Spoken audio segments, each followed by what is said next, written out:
Hello everybody, nice to meet you. Our read of God, Jonah chapter 1. Let's read it together. The word of the Lord came to Jonah, son of Amittai.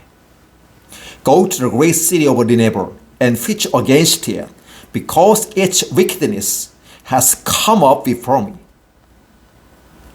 But Jonah ran away from the Lord and headed for Tarshish. He went down to Joppa, where he found a ship found for that port. After paying the fare, he went aboard and sailed for Tarshish to flee from the Lord. Then the Lord sent a great wind on the sea,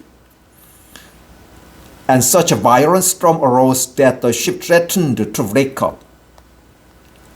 All the sailors were afraid, and each cried out to his own God, and they threw the cargo into the sea to lighten the ship. But Jonah had gone below deck, where he lay down and fell into a deep sleep. The captain went to him and said, "How can you sleep? Get up and call on your God. Maybe he will take notice of us and will not perish." Then the sailors said to each other, "Come, let us cast lots to find out who is responsible for this calamity."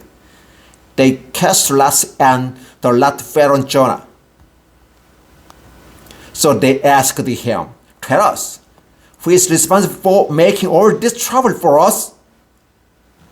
What do you do? Where do you come from? What is your country? From what people are you?" He answered, "I'm a Hebrew, and I worship the Lord, the God of heaven, who made the sea and the land."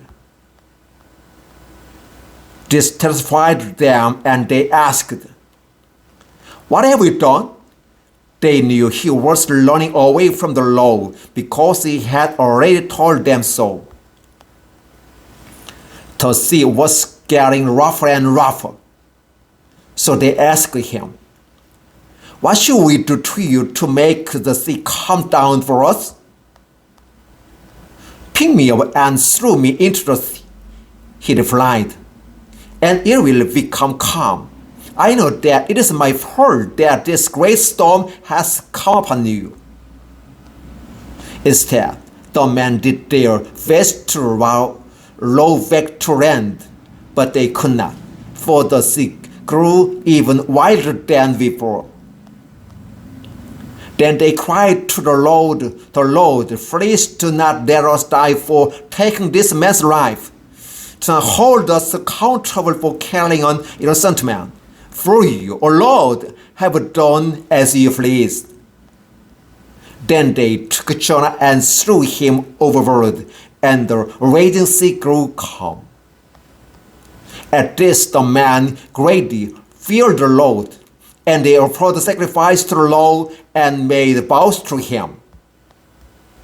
But the Lord provided a great fish to swallow Jonah, and Jonah was inside the fish 3 days and 3 nights. Jonah chapter 1, verses 1 through 17. Thank you. Hello everybody, nice to meet you. Our read of God, Jonah chapter 2. Let's read it together. From inside the fish, Jonah prayed to the Lord his God.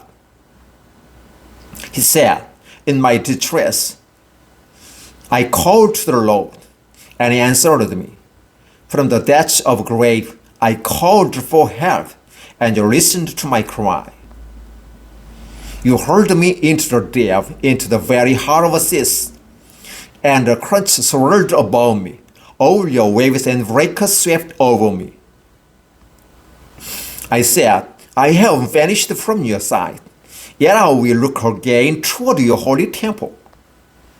The engulfing waters threatened me, the deep surrounded me. Seaweed was left around my head. To the roots of the mountains I sank down.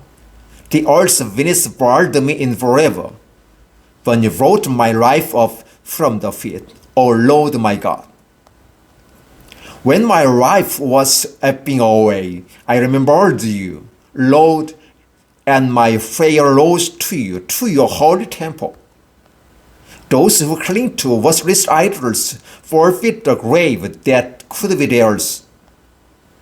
For I, with a sing of thanksgiving, will sacrifice to you. What I have vowed, I will make good. Salvation comes from the Lord. And the Lord commanded the fish, and it vomited Jonah onto dry land. Jonah chapter 2, verses 1 through 10. Thank you.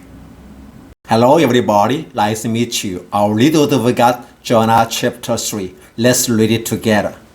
Then the word of the Lord came to Jonah a second time. Go to the great city of Nineveh and proclaim to it the message I give you. Jonah obeyed the word of the Lord and went to Nineveh. Now, Nineveh was a very important city. A visit required 3 days. On the first day, Jonah started into the city.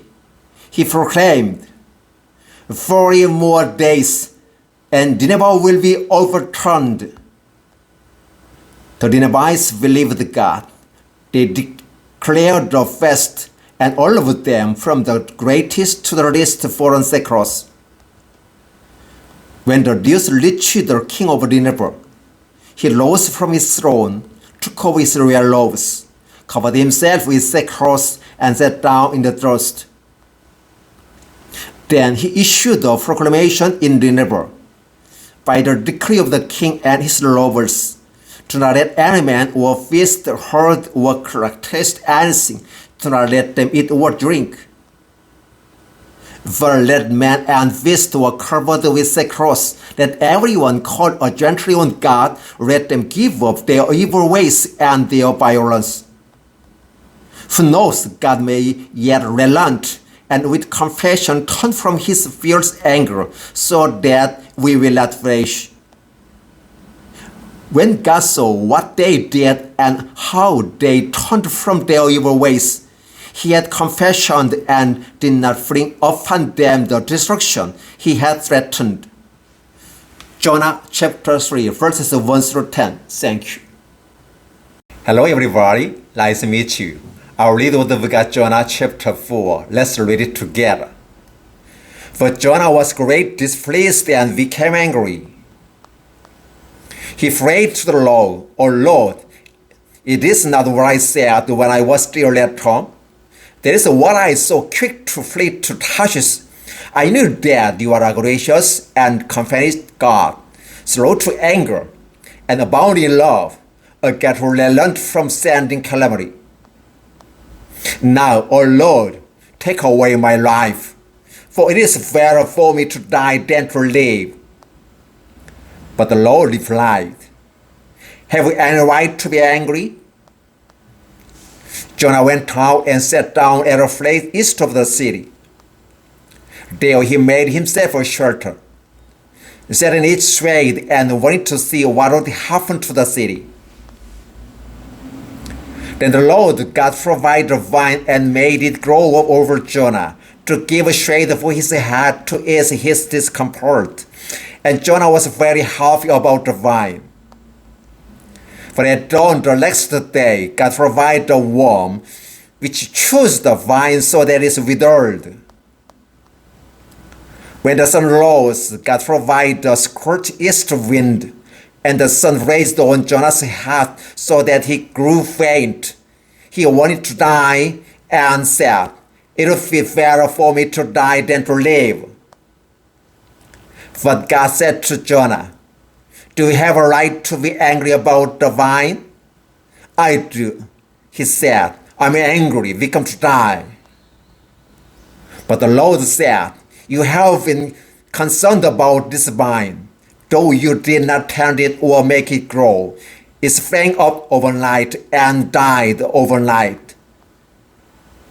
But Nineveh was more than 120,000 people who cannot tell their right hand from their left, and many carry as well. Should I not concerned about that great city? Jonah chapter 4, verses 1 through 11. Thank you.